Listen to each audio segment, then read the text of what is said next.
Bismillahirrahmanirrahim. Assalamu alaikum wa rahmatullahi ta'ala wa barakatuh. Donc, la leçon d'aujourd'hui, elle est très importante. D'accord? C'est une leçon vraiment très importante. Si vous la maîtrisez, ça va vraiment changer votre vie d'un point de vue que vous allez vraiment réussir à partir de maintenant à faire des phrases correctes, d'accord? Avec n'importe quel mot.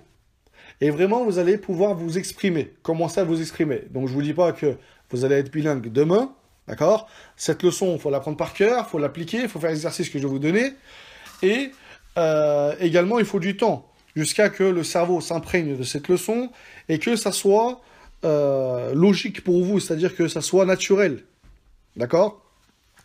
Quelle est cette leçon qui est très importante? Excusez-moi. Donc, c'est les dama'ir. Dama'ir, c'est le pluriel de damir, les pronoms. Ad-damir, ou bien ad-dama'ir, les pronoms.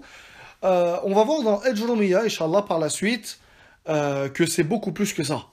Les pronoms, il y en a énormément. D'accord? Il y a les pronoms personnels, il y a ceux qui sont attachés, ceux qui sont détachés, ceux qui sont cachés. D'accord? Il y a même des pronoms cachés, comme on va voir. Mais ça, on verra ça dans Ajrumiya. Là, ce qui nous intéresse, comme on a dit, c'est l'introduction. Et c'est vraiment les leçons de base qui vous permettent vraiment de pouvoir commencer à parler et de pouvoir commencer à comprendre quand on vous parle. Donc là, on va voir ce qu'on appelle ad-dama'ir al-munfasilah. Ad-dama'ir al-munfasilah, c'est la première colonne qui est tout à droite. La première colonne qui est tout à droite, vous écrit en rouge, ad-dama'ir al-munfasilah, c'est les pronoms qui sont détachés. Donc c'est je, tu, il, nous, vous, il en français. D'accord? Mais en arabe, il y en a plus que ça. Donc ana, ça correspond à je. Nahnu, c'est pour nous. Anta, c'est pour toi ou tu, pour le masculin. Anti, toi ou tu, pour le féminin. Antuma, c'est pour vous deux. Vous deux. Donc c'est le duel. Antum, ça se traduit par vous au masculin. Antunna, vous au féminin. Ensuite, huwa, c'est pour il. Hiya, elle. Huma, donc c'est pour le duel masculin. Et il y a encore huma pour le duel féminin. C'est le même.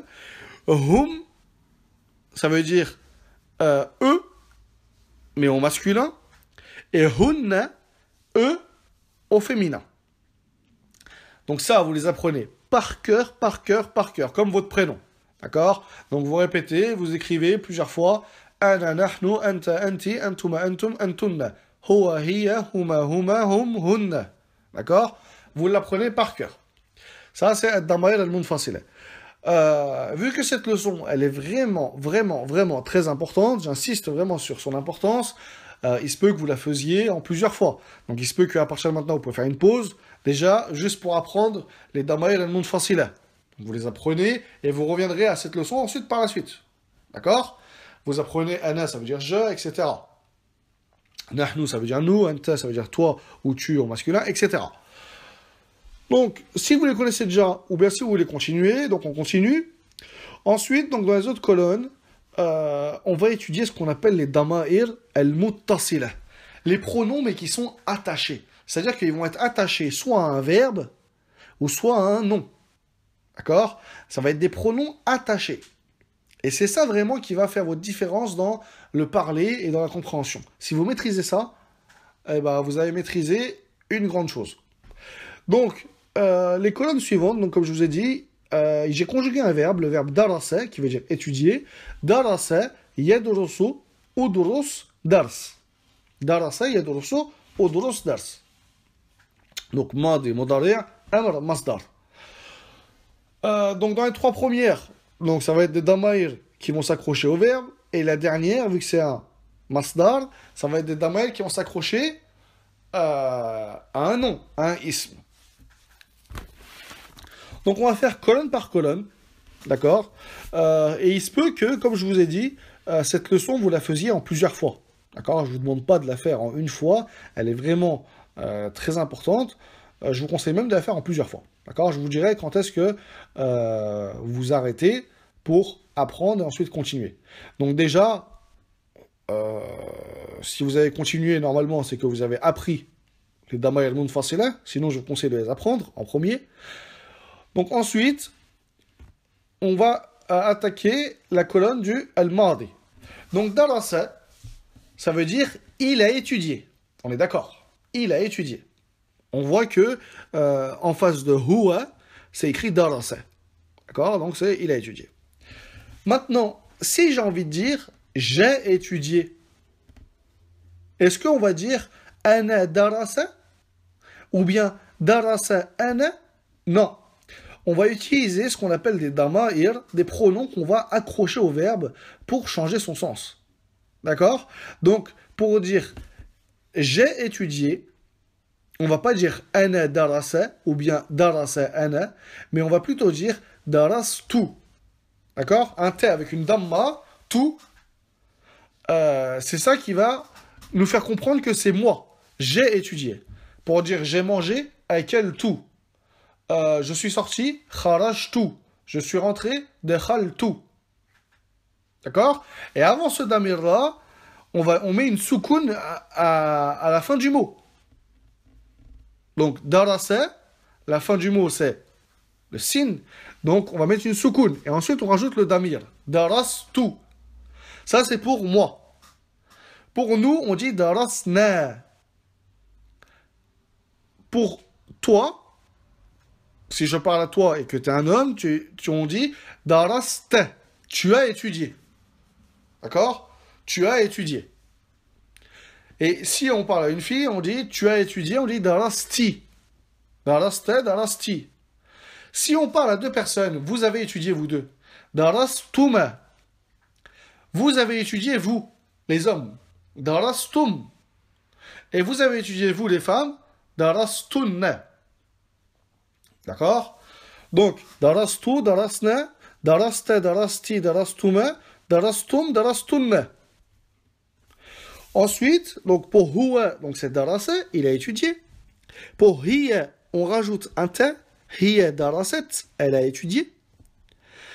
Huma, si on parle du duel masculin, les deux là, on parle de deux qui sont absents, les deux ils ont étudié, eux deux ils ont étudié. On rajoute un elif. Darasa. Huma darasa. Eux deux ils ont étudié. Et si c'est deux femmes, on rajoute un T et un elif. Huma darasata. Ces deux femmes-là, elles ont étudié. Si on parle d'un groupe d'hommes, hum darasu. On rajoute un waw avec un elif à la fin. Hum darasu. Et un groupe de femmes, hunna darasna. Darasna. Attention, on n'allonge pas le nun. Donc ça, c'est pour le mardi. Donc ce que vous pouvez faire comme exercice, par exemple, vous prenez un verbe simple, comme par exemple akala, d'accord? Vous pouvez aussi prendre le verbe kharaja, dakhala, d'accord? Et vous le conjuguez de la même manière en regardant. Au début, vous regardez, d'accord? C'est pas un souci. Vous regardez, vous copiez à côté. Donc avec akala, par exemple, on va le faire ensemble rapidement. Ça sera akaltu, akalna, akalta, akalti, akaltuma, akaltum, akaltunna.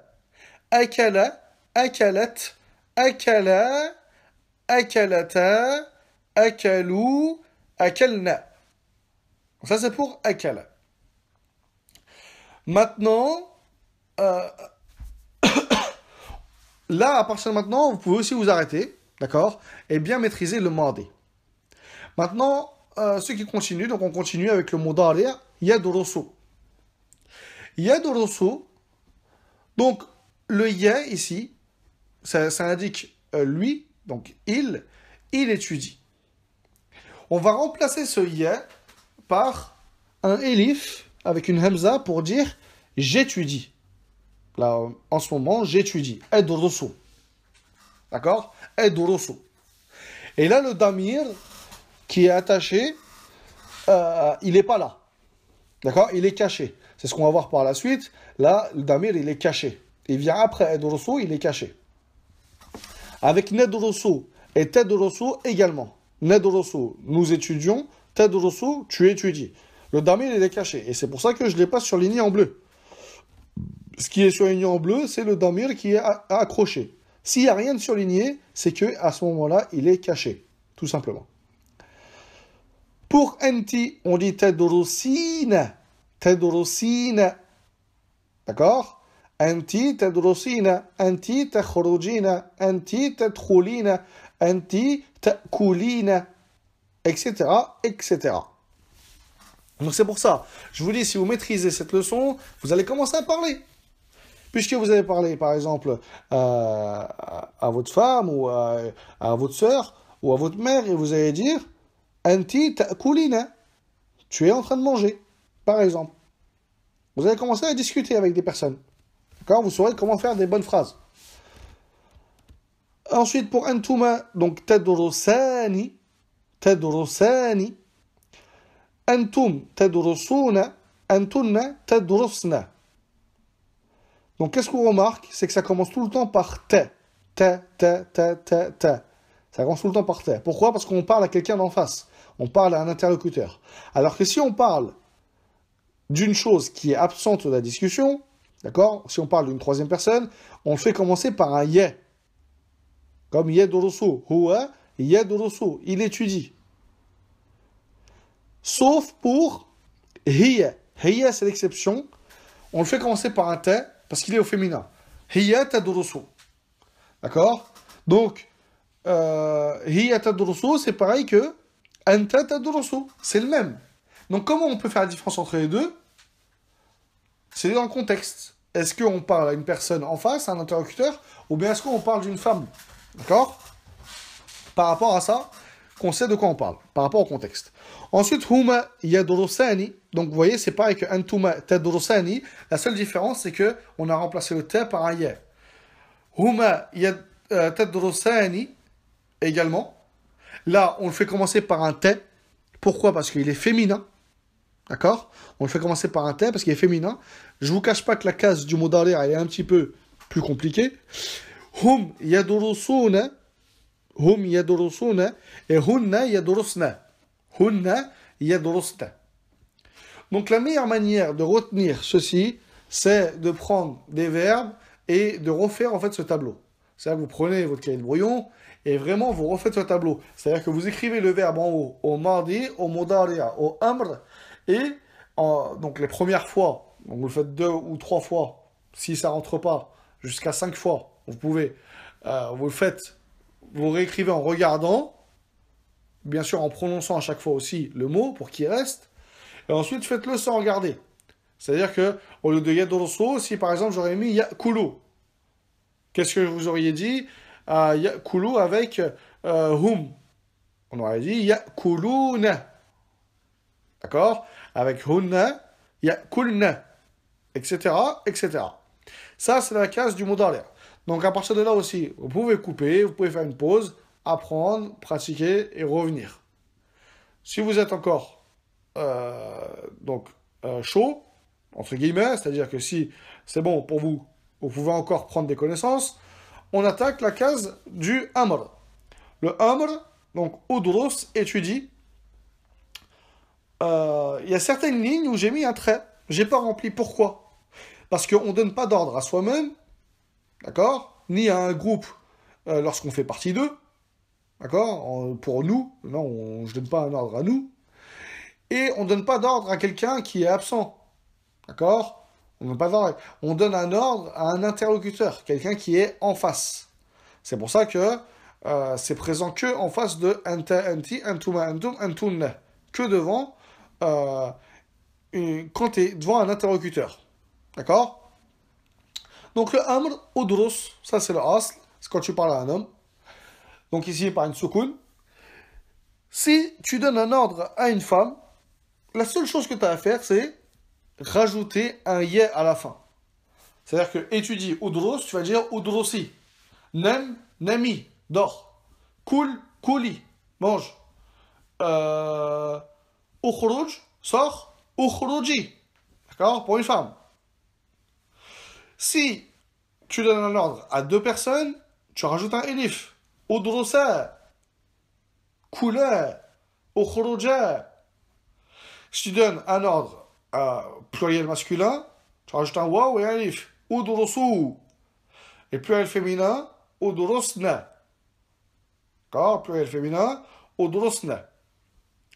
Donc, on peut voir aussi une petite similitude, d'accord? Une petite similitude entre ces trois derniers mots-là, udrusa, udrusu, udrusna, avec le début, donc au mardi, la deuxième colonne, tout en bas, quand on voit avec huma. D'accord? Darasa, c'est comme udrusa. Darasu, c'est comme udrusu. Darasna, c'est comme udrusna. D'accord? Une petite similitude. Mais bon, faites pas attention à ça. Vous apprenez par cœur. Ensuite, donc, on a vu, lorsqu'un damir, il est accroché à un verbe, donc c'est-à-dire que là, par exemple, dans l'exemple de udrusi, le damir, c'est le ya. Udrusa, le damir qu'on a rajouté, c'est un elif. D'accord? Udrusna, le damir qu'on a rajouté, c'est un nun, etc. Maintenant, le nom de ces damir-là, le nom, on va les voir dans Al-Jurumiyya, Inch'Allah. Et dernière colonne, Dars, donc c'est un nom. Donc Dars, pour dire mon cours. On va pas dire Dars tout. Non. On va dire Darsi. D'accord? C'est un ya, mais c'est pas le même que celui de tout à l'heure. Là, c'est un ya d'appartenance. Qalami, mon crayon. Daftari, mon cahier. Darsi, mon cours. Darsuna, notre cours. Darsuka, votre cours. Darsuki, donc votre cours, ou plutôt ton cours. D'accord? Votre cours si vous le voyez, mais sinon c'est ton cours à toi, à une personne en face, masculin. Et ton cours, si vous parlez à une fille, Darsuki. Darsukuma. Darsukuma, si vous parlez à deux personnes. Votre cours, à vous deux. Darsukum, votre cours, à vous. Et Darsukunna, votre cours, à vous, pour les femmes. Qu'est-ce qu'on remarque ici? C'est que la lettre qui est avant le damir muttasil, elle a une harakat. D'accord? Elle a une voyelle. On ne dit pas darski, darska, darskum. Non. On dit darsuki, darsuka, darsukum, etc. Contrairement à lorsque le damir est accroché avec un verbe, là, on met une soukoun juste avant le damir. Alors quand il est accroché à un nom, on ne met pas de soukoun. On laisse la voyelle comme elle est. Ensuite, darsuhu, son cours. Darsuha, son cours à elle. Darsuhuma, leur cours à eux. Darsuhuma, leur cours à eux également. Darsuhum, leur cours à eux masculin. Et darsuhunna, leur cours à elles au féminin. Donc voilà. On a fini avec ce tableau. D'accord? Donc c'est vrai que ce tableau, il est vraiment complet. Il est grand. Il y a beaucoup d'informations. D'accord? C'est pour ça que je vous ai dit, vaut mieux le découper en plusieurs fois et le comprendre bien que de le faire en une traite et pas comprendre. D'accord? Donc, en premier, apprenez les damir munfasila. Je, tu, il, nous, vous, il. D'accord? Ana, nahnu, anta, anti, etc. Ensuite, donc, comment on conjugue les verbes? Donc, en leur rajoutant des pronoms. C'est pour ça que avec ces pronoms-là, on peut dire j'ai étudié, j'ai fait ça, tu as fait ça, il a fait ça, etc. D'accord? Donc, au mardi, on a vu les damir qui viennent après. Au mudari', d'accord? Les damir aussi, ils viennent après, et des fois, ils sont cachés. Et au amr, donc les damir, ils viennent après, d'accord? Et avec udurus, il est caché aussi. Et ensuite, quand on accroche un damir à un ism, d'accord? Donc, on a vu, ils sont différents. Mais il faut les apprendre. C'est-à-dire que vous remplacez dars par kitab, ou bien qalem. Qalemi, d'accord? Qalemuna, qalemuka, qalemuki, qalemukuma, qalemukum, qalemukunna, qalemuhu, qalemuha, qalemuhuma, qalemuhuma, qalemuhum, qalemuhunna. D'accord? Donc, je vous laisse faire l'exercice qui est en dessous. Appliquez vraiment cette leçon. d'accord?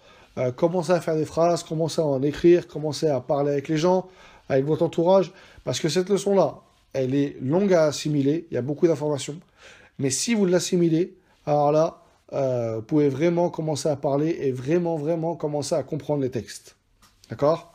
Donc, je vous souhaite un bon courage et à très bientôt.